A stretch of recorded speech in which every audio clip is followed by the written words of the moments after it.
बोलिए ब्रह्म पूज्य बाबा घासीदास की जय। सत्य ये लोक ये जब बन गे भैया रूप लगे की वाट जगर बगर लोग बरसे जहाँ बैठे सतनाम जगर बगर लोग बरसे सत्य ये लोक ये जब बन के वो रुक लगे की बात जगर बगर जहाँ लोग हमारे जहाँ बैठे सतनाम जगर बगर जहाँ लोग हमारे ये सत्य ये लोक ये जब बन गे भैया रूप लगे की वाट जगर बगर लोग बरसे जहाँ बैठे सतनाम जगर बगर लोग बरसे सत्य ये लोक ये जब बन के वो जहाँ बैठे की बात जगर बगर जहाँ लोग हमारे जहाँ बैठे सतनाम जगर बगर लोग कैसे जहाँ बैठे सतनाम जगर बगर लोग बरसे जहाँ बैठे सतनाम जगर बगर लोग बरसे जहाँ बैठे सतनाम जगर बगर जहाँ लोग हमारे जहाँ बैठे सतनाम जगर बगर लोग ए रही हमारे सत्यवती माता रहे तो अच्छा। पुरन पिता के पास में हाथ जोड़ के कहे पिताजी अच्छा जी मैं आप मन का बताऊं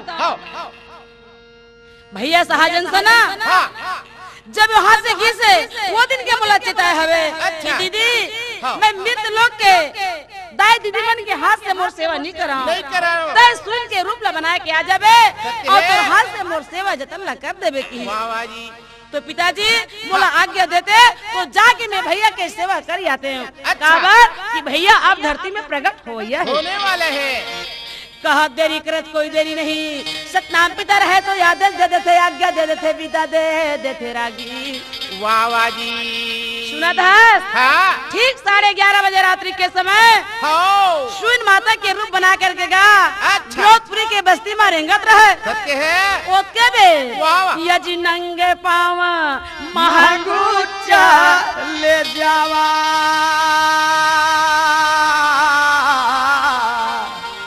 और सुने माता को नाना बुलावा सुन माता ला भेंट करते महंगुदास हो महंगुदास पूछे लगी दाई अतक रात के कहाँ जाता अच्छा सुन माता कहते बेटा मैं तोरे घर जात रहे हूँ हर बड़ावत महंगुदास ऐसे सपना में सपना है कि तोर घर सुंदर लाल होने वाला है सपना है ताई हाँ, महंगुदास कहते तहु सपना है दाई तो महू सपना है वो ये देख। अब मैं तू ही चला बुलाए बराबर तो ले चल जल्दी कहते अच्छा है सुनत है हाँ। सुन माता जब घर में आते वाह। माता अमरौती ला देख पाते हाँ। और माता अमरौती ने सुन माता ला देख पाते तब हाँ वो। दोनों ध्यान यो सीना में यो सीना ये लगावन लाग भाई और माता ला वो सीना में लगावन लाग यो सुनी ले दाई पैया लगाओ ये सुना ले मैया तोर पैया लागा बाई हमोरे ये दे प्राण के तै रक्षा कर दे मैया ए मैया हाँ बेटी ये मोर प्राण ला बचा ले दाई अच्छा ये मोर काया नहीं बात ऐसे लगते माँ हाँ सत्यवती माता कहे बेटी अमरवती हो मन के हार हार है और मन के जीत जीत जीते हैं। रोज गाय में नहीं बने वो तब दाई जौन पुरष पिता ला रोज के सुमरन करत है हो जौन पुरष पिता की रोज आरती पूजा करत है सत्य है जो पुरष पिता ला तोर दिल में बैठा के रखे है अच्छा वही पुरष पिता के बेटी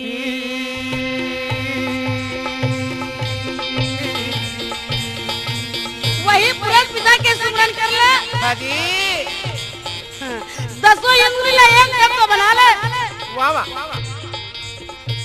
और दोनों हाथ ला जोड़ के गैया के गोबर मंगावे खुटरिंगा लिपावे गजमतियन के चौक पुरा के वाह है घी के दिया जला थे रागी सत्य है दाई और दोनों हाथ ला जोड़ के पुरष पिता के सुमरन करवे ना हाँ हाँ हाँ, मैं सच बोला था अच्छा जी यो तोरे दुखा बेटी दूरा होई हो दाई औ तोरे दुखा बेटी होई हो मैया अपो माला बचाना सुना माता बोले भाई कैसे? और जयकारा बचाने मैया सुनाना लागे जी और जयकारा बचाने मैया सुनाना लागे ये दे भैया हाँ। माता के बताए हुए नियम ला जब अच्छा। हम रोटिन करके बिल्कुल तैयार हो जाते हैं हाँ। और दोनों हाथ जोड़ के वो पुरष पिता के सुमरन करीस अच्छा जी। तो काका थे हाँ मांदर झांझ मृदंग के हाँ। आवाज कान में गूंजा थे या संग घड़ियाल की आवाज कान में गूंजे लगी हाँ वो ऐसे लगा थे माता मरोतिल्ला हाँ। कि सच में मोरंगना में जोगी नाचा थे ओहो अरे अंगना में मांदर झांझ मृदंग बाजा थे बाजा थे ताई तो का कहे जी हाँ कहे और शंखा सुंदर बाजे मृदंग घंट बाजे। सही बात है भैया अरे शंका सुंदर बाजे मृदंगा घंटा बाजे अमरौती माता कहे देखो तो जोड़ी अंगना लाहो देखो तो राजा अंगना लाहो सुंदर बाजे मृदंगा घंटा बाजे देखो तो जोड़ी अंगना लाहो देखो तो नानी अंगना लाहो शंख सुंदर बाजे मृदंग घंटा बाजे। देखा तो रानिया गाना लाहो देखा तो राजा गाना लाहो।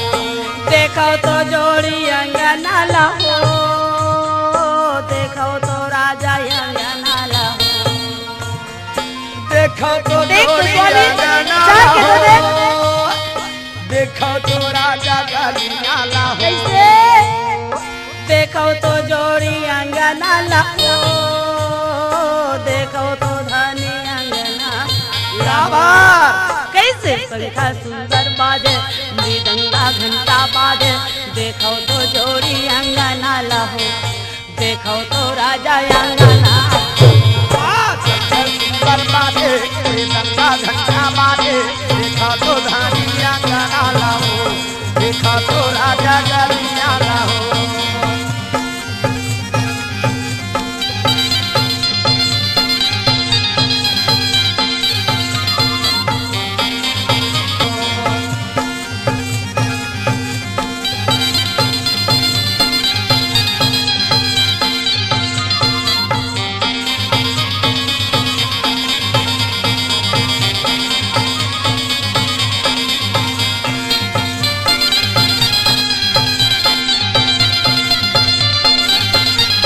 वहाँ कुछ नहीं है क्या कई बार जाके अंगना देखा है हम लोग भी हाँ वो ना साधु नाचते नहीं कोई मानर ध्यान बाजाते क्या दर्द में व्याकुल है देख लो सती तेरे गोठियावत है आए बागो कुछ नहीं है अंगना में हाँ ऐसने नहीं थी कि महाराज हाँ ये दिन में जाके खड़े हो ना हाँ दोनों हाथ में जोड़ के दसों इंद्र ले एक तत्व करके ओहो और वाकी लगुन के अच्छा। पुरस के ध्यान रखबे ना हाँ। तब जाके आपू मल्ला दिखिए वो अपन कान में सुनाही ऐसे होकर महिमा है कहे अनुसार महमूद दास किए भैया सच में सुनाए लगे अच्छा जी और सच में आँखी में झकत है हाँ अमरोतिन कथे बता तो कैसे दिखत है सेता बरन गुरु के पाँव में खड़ा हुए पाँव में खड़ा हुए श्वेता बरन गुरु के पाँव में खड़ा हुए सही बात है पाँव स्वामी। में खड़ा हुए। ये सेता बरन गुरु के पाँव में खड़ा हुए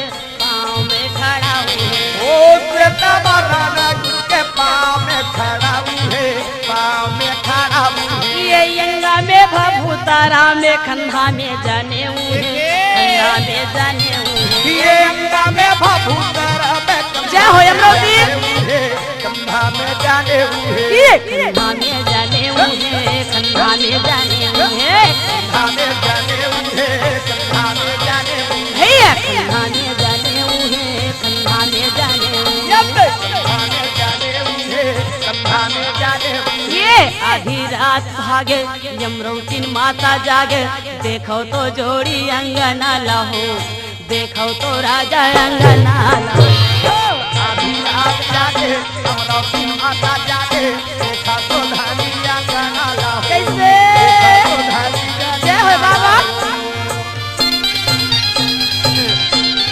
सब कुछ आपके है प्रेमता हमर कहीं नहीं है सबो तोरे के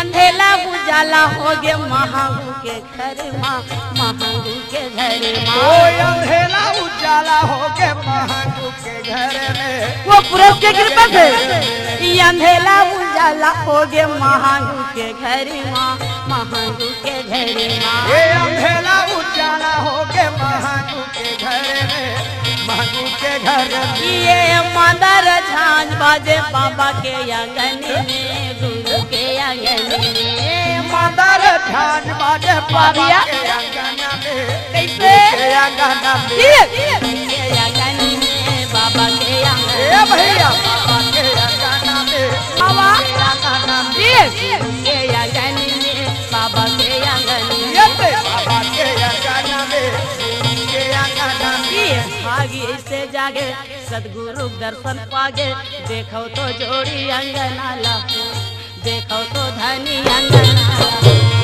भाई से जागे सदगुरु दर्शन मांगे देखा तो धनी गलिया लाहो देखा तो राजा अंगना लाहो देखा तो धनी गलिया लाहो देखा तो राजा अंगना लाहो माता अमरावती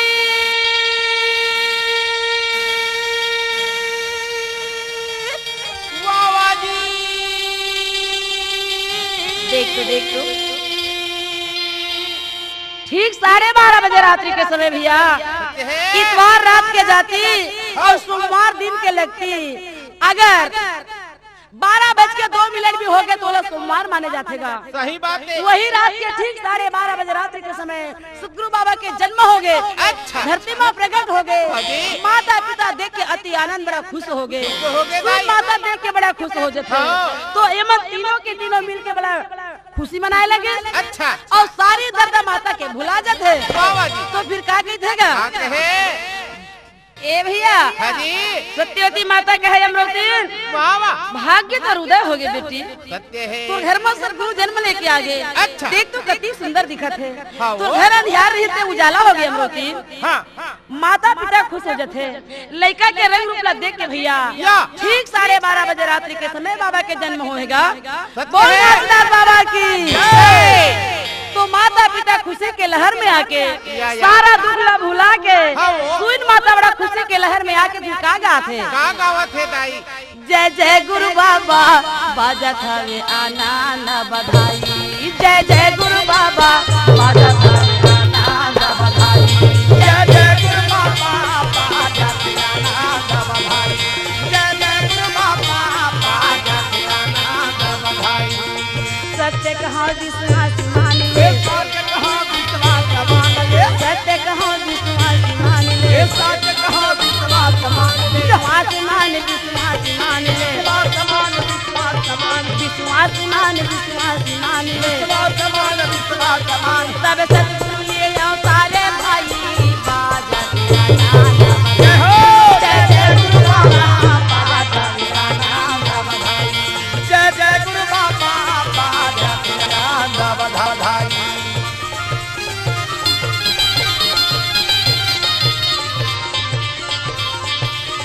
कैसे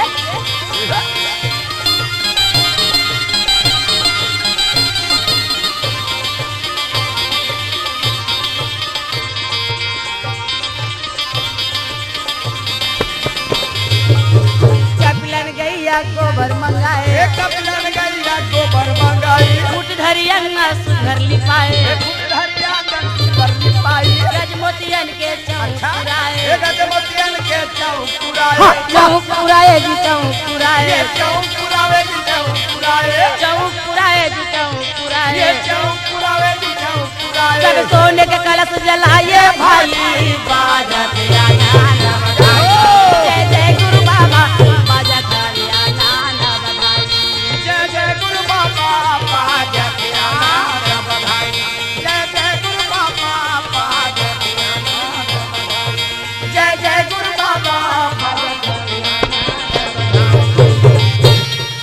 ए रागी हाँ। कते सुंदर के साथ में अच्छा।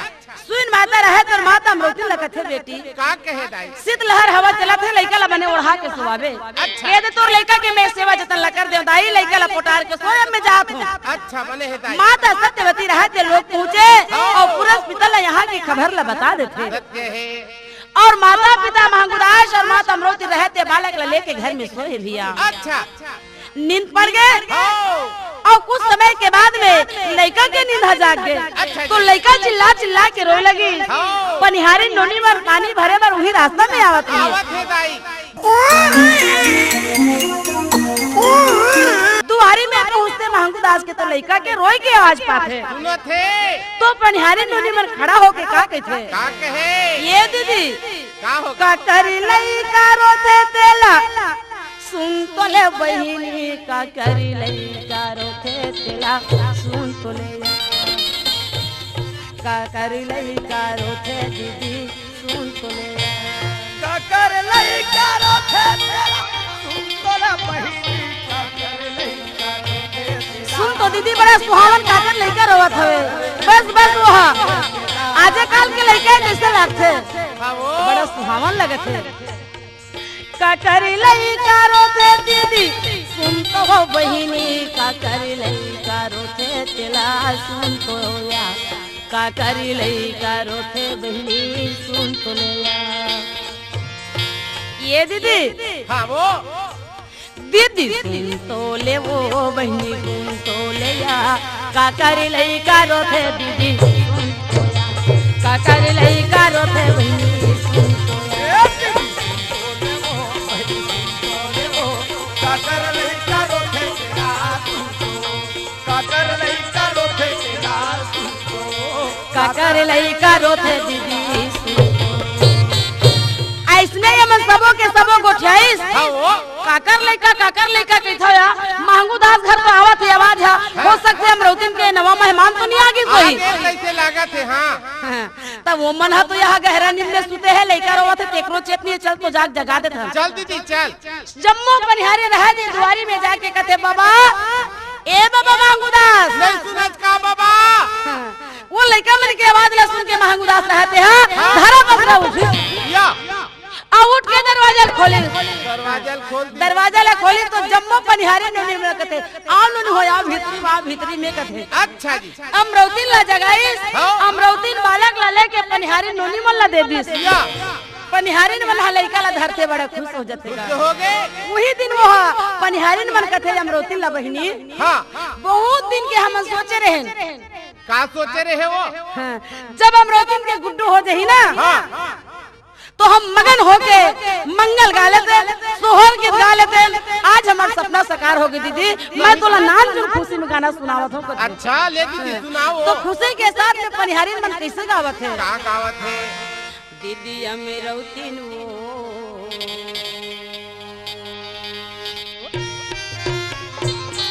काय ये दीदी का हो गयो वो दीदी अमरौतिया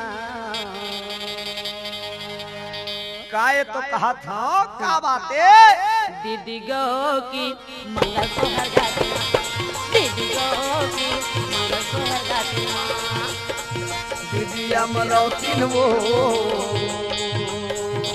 गो की मंगल सोहर गातिना दीदी गो की मंगल सोहर गातिना मंगल सोहर गाते पंथी मंगल गाते दीदी अमरौती मंगल सोहर गाते पंथी मंगल गाते दीदी अमरौती वो ए दीदी काय किथा वो दीदी अमरौतिया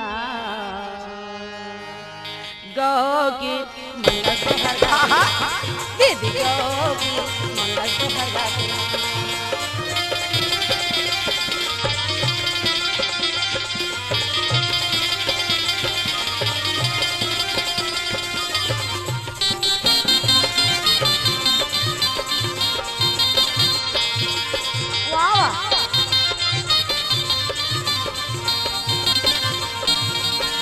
दीदी अमरौती वो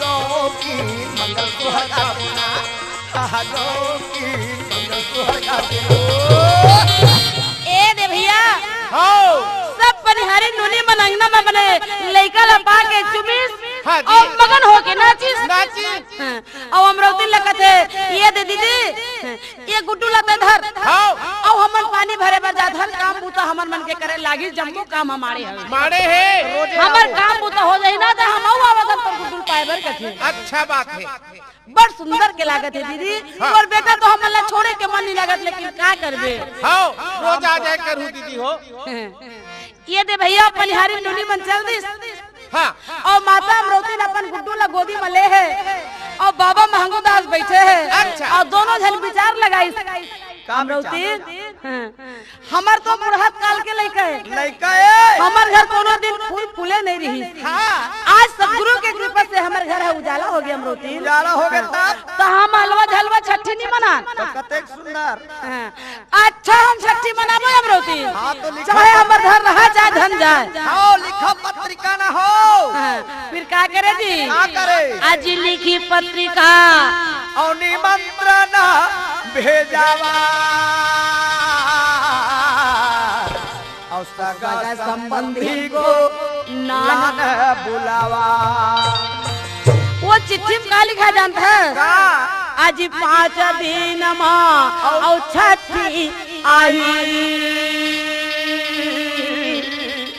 और महंगू के घर आनंद भाई तो पाई निमंत्रण यदि संत चले आई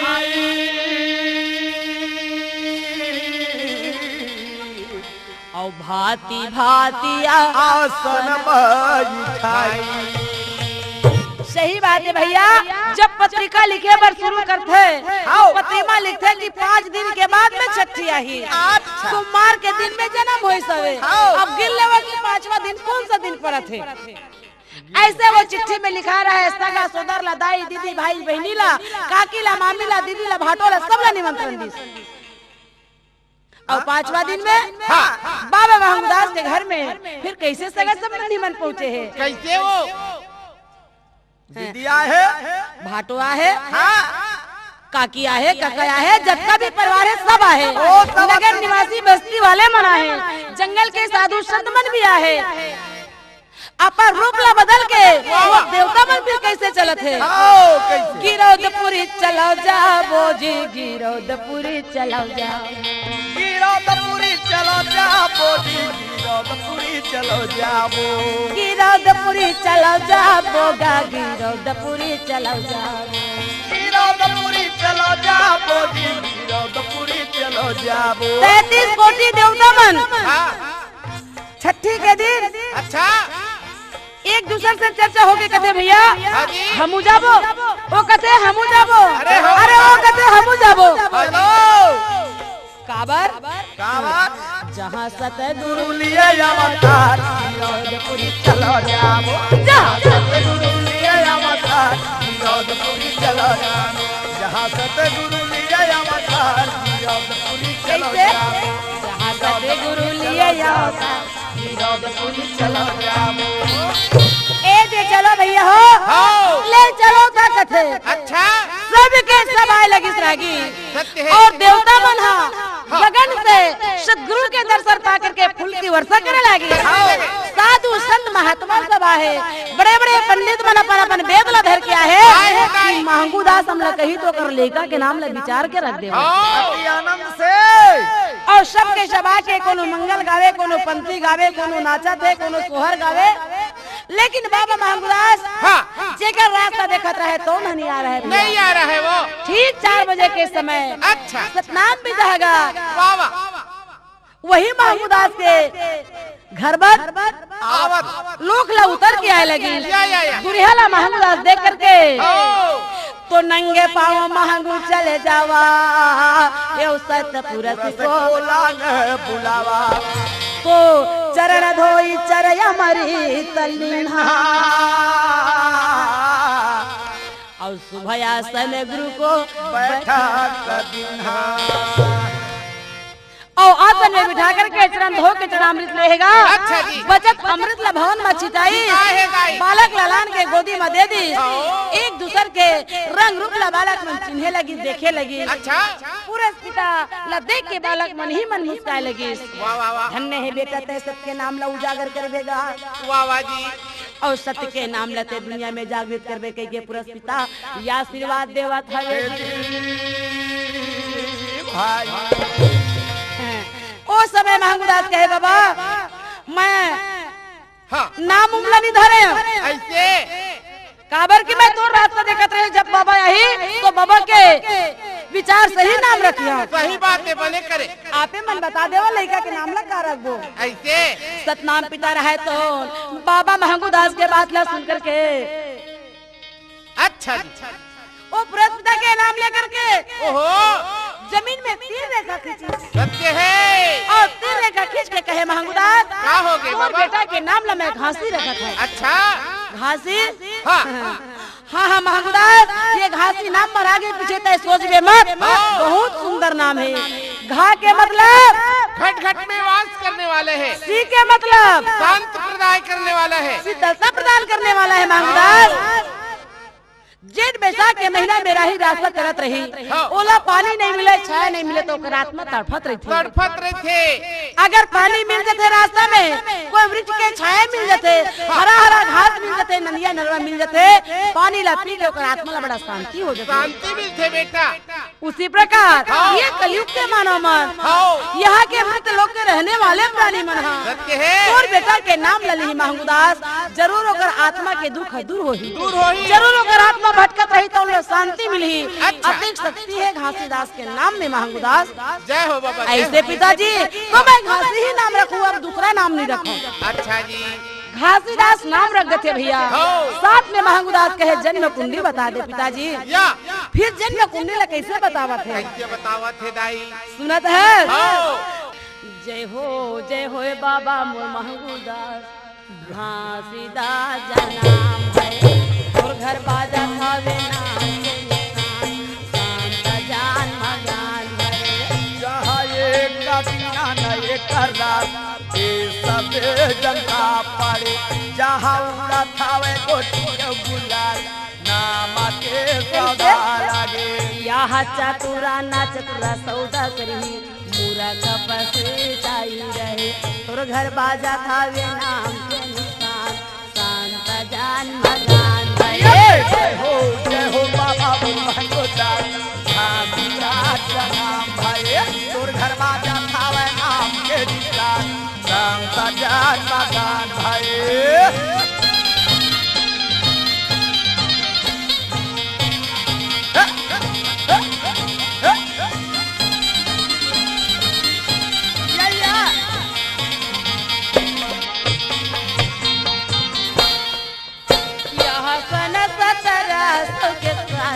छप्पन में ये कर जन्म है। यहो सन 17 के साल छप्पन में बाबा वाजी वाह। भाई। ये सन 1700 के साल छप्पन में गुरु के जन्म है। यहो सन 17 के साल छप्पन में बाबा जन्म भाई। ये महंगुदास क्या हो गए? सन 1756 के साल में तो बेटा के जन्म होएगा। हाँ बाबा। हाँ। नहीं ते मांगा महीना 14 कुन्नी सोमवार दिन प्रगट है। नहीं ते मांगा महीना 14 कुन्नी सोमवार दिन प्रगट है। जय हो बाबा महंगुदास, ऐसने से जय हो जी भाई तोर घर बाजा खावे नाम के निशान, शांत जान मगान भाई।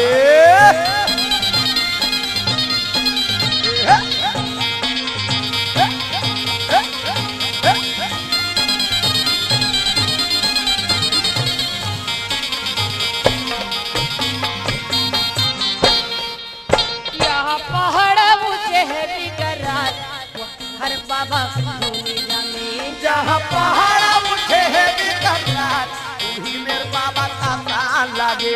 देखो पहाड़ा ऊंचे है बिकरार, वही मेरे गुरु के आसन लगे। यहो पहाड़ उठे है बिकरार, वही मेरे बाबा का प्राण लागे। ए महंगुदास अरे वो देख करिया करिया घर घोर बहुत बड़े भारी पहाड़ दिखत है ना। अच्छा उहिला छाता पहाड़ के थे महंगुदास। ओहो तो उहे मोर बालक का करही बाबा। वही पहाड़ के नीचे में जाके तोर बालक के आसन लगे रही महंगुदास। ओहो तब का होही? का होही? जहाँ नारा सिंगा हो के डर वही कावी के, जहाँ नारा सिंगा हो के डर वही में साहे फूट पड़े। जय हो बाबा बोल महंगुदास। का बात बोल छस बाबा? तोर घर बाजा थावे महंगुदास एक तक लगा के सुनेगा मिलके तक नहीं मारे। मुरनान को लई चला, मुरनान को ले चला। ते का बोला छस बाबा? नहीं बोला तो महंगुदास एकर मस्तक के लीला बतावत है, एकर हाथ से हस्त रेखा बतावत है। यह यौरा धौरा बाजा बगीचा तेंदु के तरी धूम, जहाँ यारा धारा महाका बगीचा तेंदु के तरी धूली रमाए। यह यौरा धौरा बाजा बगीचा तेंदु के तरी जय हो जहाँ यारा धारा महाका बगीचा तेंदु के तरी धूली रमाए। जहाँ बैठे रही आसन मार नाम के बहुत रमाए। जहाँ बैठे रही आसन मार नाम के बहुत रमाए। जय हो पापा। सारा बदन में भभूत लगा के बैठी महमूदास पर बेटा हगा। जान मगन भाई वाह बाबा जय हो साहेब।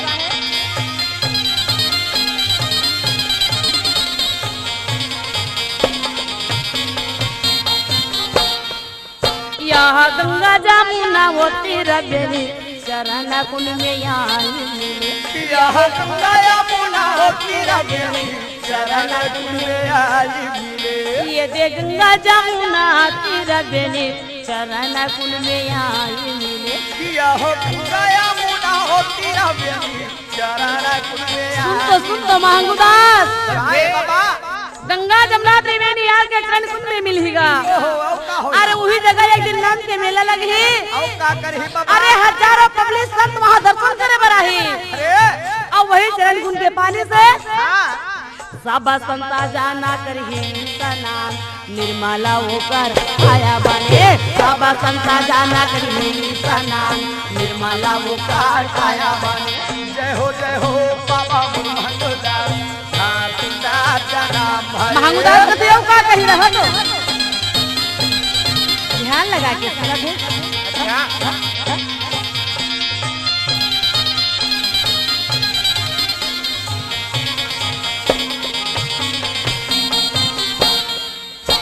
ये गिरदापुरी में जन्म ले भंडार में महाल बना।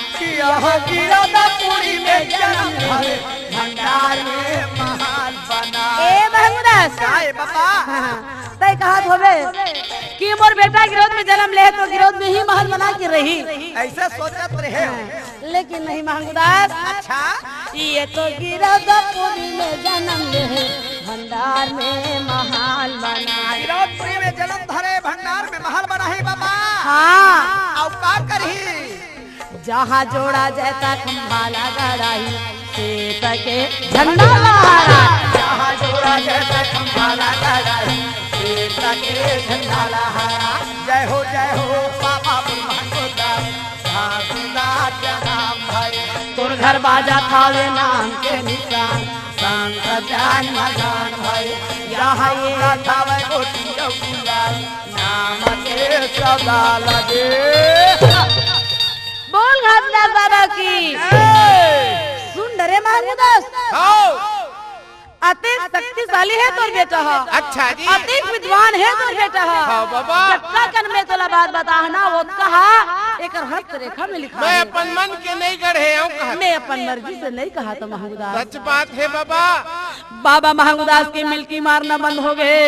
बाबा जी याद देखो एक नजर बालक ला देखे तो एक नजर साधु ला देखे। आज मुला सत बात ला बता दे बता दे बता दे। बाबा जी हिलत तो कहे है ना काबर भाई आगे से जानते तो आदमी के मन में डर और भरम छाए रहे थे कि मोर लड़का ला जैसे कहे पंडित हा कि वो काम ला सही में ये लड़का करत है कि नहीं करत है। अच्छा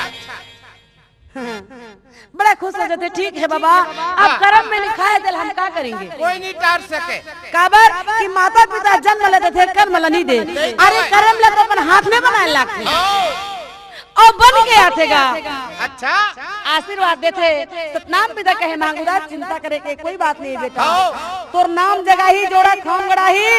अरे देश देश के दुनिया दुनिया के आदमी तोर बेटा के चल में आई मांगूदास घासी नाम से और घासीदास नाम से दुनिया में प्रचार होगी। या मांगूदास के कुल्ला उबार दी सुबार दी सुबार दी सुबार दी मांगूदास सत्य है।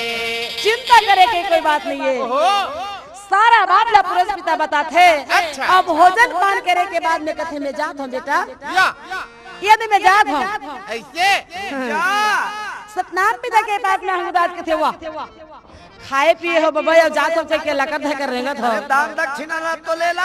मोर लड़का के नाम ला धराए, मोर लड़का के जन्म कुंडली ला बताए तो कुछ मैं दान दूं तभी तो मोर उद्धार होई। अरे अरे तो दान में का दे थे जी, का देवे वो गोड़ धोवा डोली ला मांगूदास रहते पुरुष पिता ला सौकत है।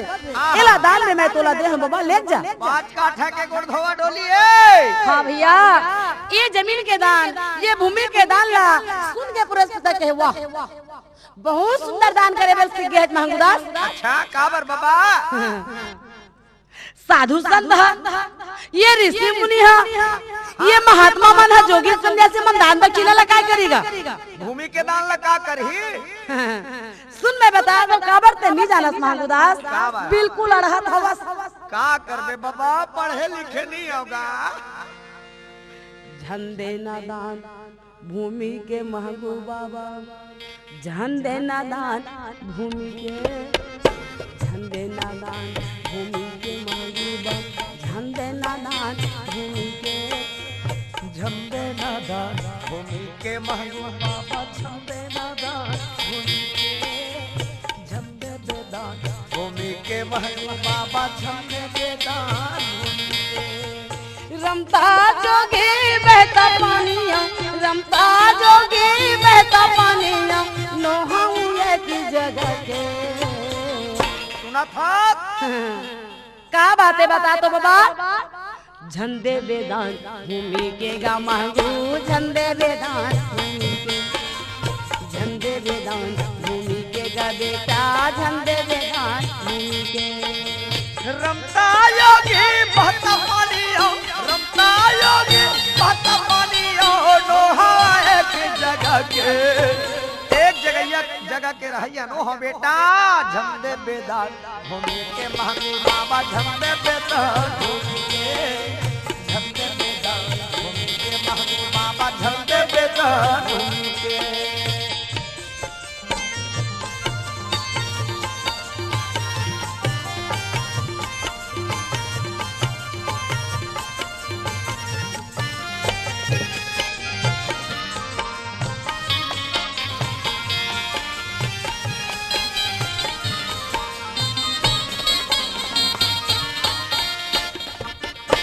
मांगूदास का हो गए बाबा। मैं कुछ दूसरा सोचे रहे बेटा। हाँ रुपया दे दे पैसा दे दे। ए मांगूदास सुनो तो बाबा। रुपया पैसा कहूँ दे देते ना। हाँ ओला संग धर के चल देते। सही बात है। और ते बोला भूमि के दान देवा थे। हाँ जी। रुपया दे दे पैसा दे दे, सुन तो मांगूदास बेटा संग ले जा। हाँ रुपया दे दे पैसा दे दे, सुन तो मांगूदास बेटा संग ले जा। भूमि के दाना बेटा खेती किसानी करे बर इहाँ कहाया। भूमि के दाला का करिहा बेटा, खेती किसानी करे बर इहाँ कहाया। ये खेती किसानी करे बर मैं तो घर में आऊँ मांगूदास। सही तो बात गाँव में आऊँ। नहीं आऊँ बेटा। ओहो बाबा नहीं समझे। वस्त्र के दान देहूँ तो चिरा जही, दोनों दिन में फट जाही। रुपया पैसा देहूँ रास्ता में सिरवा डरबे। खाओ बाजार हाट में अरे सोना चांदी के दान ल देहूँ तो कोनो सोनार दुकान में लग के बेच देबे। बेच देबे। गौ के दान ला देहू तो उन्होंने दे दे साधु बाबा। महात्मा ला दे देबे बाबा। अब ये भूमि के दान ला देहू तो ए द्रय अमर है। कोनो मिटाई नहीं सके, अबे नहीं कोनो भुलाई सके। आओ काबर ककरो जगह कहूं बेच देवे तब ले। महंगू दास हा घासी दास के नाम धरौनी और जन्म कुंडली ला बताई से का पुरस पितला महंगू दास दान में दे दी ही डोली दाई गई। ऐसे कही मोर नाम चली बाबा एला ले जा, आहा एला स्वीकार कर ले। पढ़े लिखे नहीं है महंगूदास लेकिन कढ़े जरूर हची। रमता जोगी बहता पानी हो, रमता जोगी बहता पानी हो, नहाऊं ये की जगह पे। सही बात है बाबा। झंडे न दान भूमि के गमहू, झंडे न दान भूमि के, झंडे न दान भूमि के बगीचा, झंडे न दान भूमि के, झंडे न दान भूमि भूमि के महंगू बाबा झंडे में दान भूमि के महंगू बाबा।